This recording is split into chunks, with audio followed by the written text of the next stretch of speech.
महत्तम समापवर्तक HCF को कहते हैं, जिसका फुल फॉर्म होता है हाईएस्ट कॉमन फैक्टर। दो या दो से अधिक संख्या का महत्तम समापवर्तक वह बड़ी से बड़ी संख्या है जो उनमें से प्रत्येक को विभाजित करती हो। मतलब जो प्रत्येक संख्या को विभाजित कर देगी वही उसका महत्तम समापवर्तक होगा।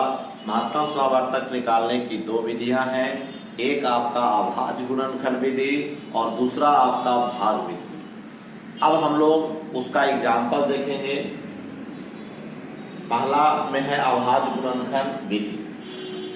पहले दिए गए संख्याओं का हम लोग अभाज्य गुणनखंड करेंगे और अभाज्य गुणनखंड करने के बाद जो उन दोनों में उभयनिष्ठ होगा वही संख्या जो है आपका महत्तम समापवर्तक होगा।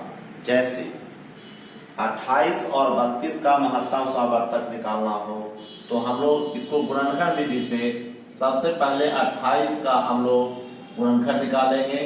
2 गुना 2 गुना 7 यह 28 हो गया।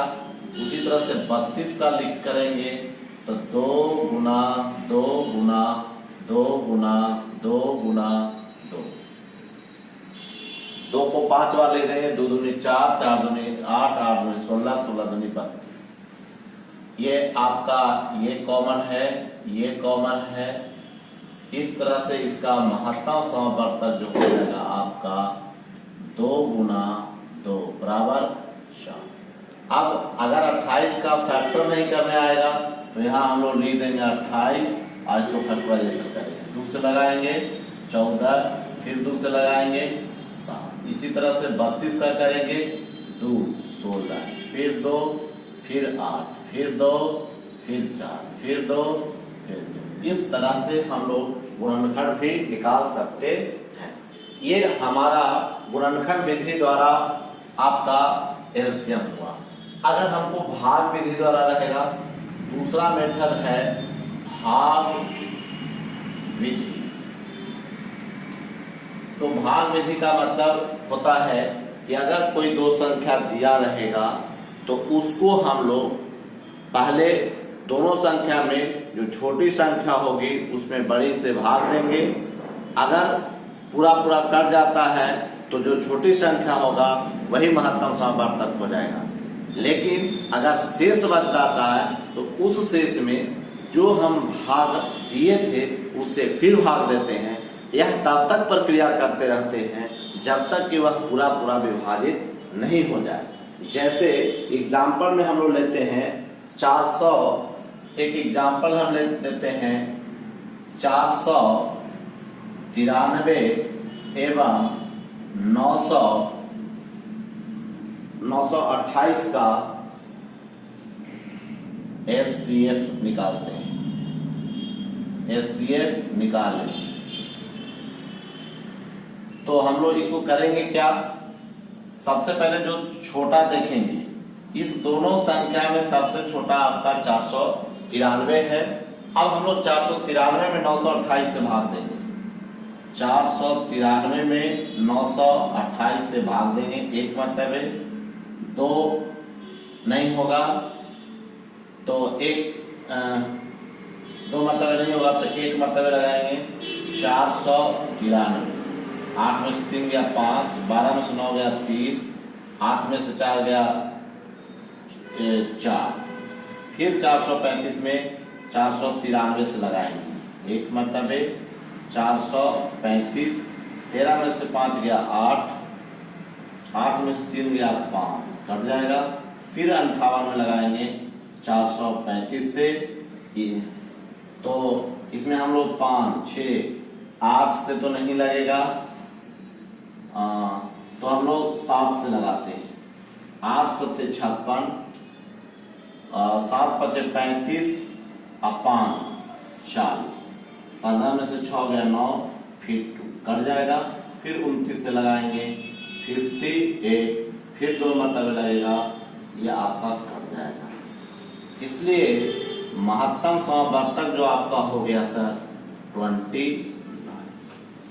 इस प्रकार से हम लोग एक जो है गुणनखंड विधि हुआ और दूसरा जो है आपका भाग विधि द्वारा हम लोग महत्तम समावर्तक ज्ञात कर सकते हैं। अब हम लोग दशमलव वाले संख्याओं का महत्तम समावर्तक निकालेंगे। दी गई दशमलव संख्याओं का एचसीएफ ज्ञात करने के लिए उनके संगत पूर्णांक संख्याओं का एचसीएफ निकालेंगे।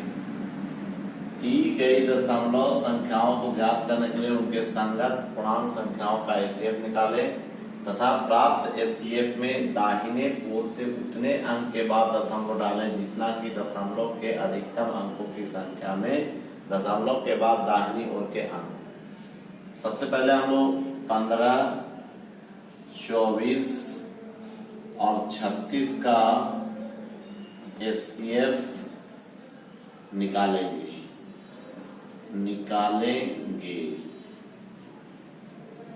तो 15 को हम लिख सकते हैं 5 गुना 3, 24 को लिख सकते हैं हम लोग 3 गुना 2 गुना 2 गुना 2, 36 को लिख सकते हैं हम लोग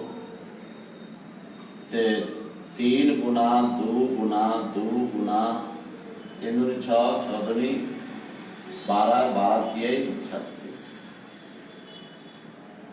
अब जो है इसका therefore HCF बराबर हो जाएगा आपका जो तीनों में मिलेगा, यहाँ पर मिल रहा है तीनों में 3, तो इस प्रकार से इसका HCF 3 होगा, यहाँ 3 लेंगे। अब इसमें हमको सबसे ज्यादा दशमलव के बाद अंक ये 3 अंक है, तो 3 अंक दाहिने तरफ से इसको करेंगे, तो यहाँ 3 लिख देंगे, 0 0 दशमलव 0 दशमलव के बाद 3 अंक के बाद दशमलव दे देंगे। यही इसका आंसर हुआ सर। जब भी ज्ञात करना होगा तो दशमलव के बाद जितना अंक ज्यादा रहेगा उसी से हम लोग वहां से दशमलव करते हैं। उसी प्रकार से भिन्नों का महत्तम समावर्तक निकालना होगा। तो भिन्न का महत्तम समावर्तक का मतलब हुआ कि बटा में रहेगा, अंश और हर के रूप में रहेगा। यदि अंश और हर के रूप में रहेगा तो ऊपर वाले जो संख्या रहेगी अंशों का एचसीएफ निकालेंगे और हरों का एलसीएम निकालेंगे। एग्जाम्पल 16 8 2 24, 16 2 8 24 का एचसीएफ फाइंड करेंगे। एचसीएफ 2 हो जाएगा। फिर 8 15 3 27 का एलसीएम फाइंड करेंगे। तो 8 3 8 15 27 का एलसीएम फाइंड करते हैं 3 1 8, यहाँ हो जाएगा 5, यहाँ 9, फिर 3 से 1 8 5 3। देयरफॉर एलसीएम बराबर हो जाएगा आपका 3 गुना 3 गुना 8 गुना 5 गुना 3 बराबर 3 पंक्ति है 15 15 28 से पंक्ति है 15 28 से 120 360 8 15 3 27।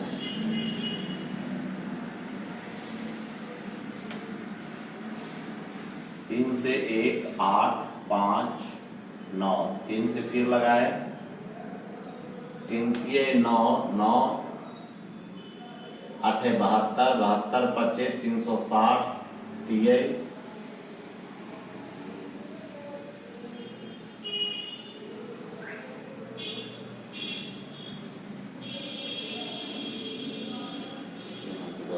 360 360 दिए 1080। देयरफॉर एचसीएफ बराबर आपका 2/1080, यही आपका आंसर है।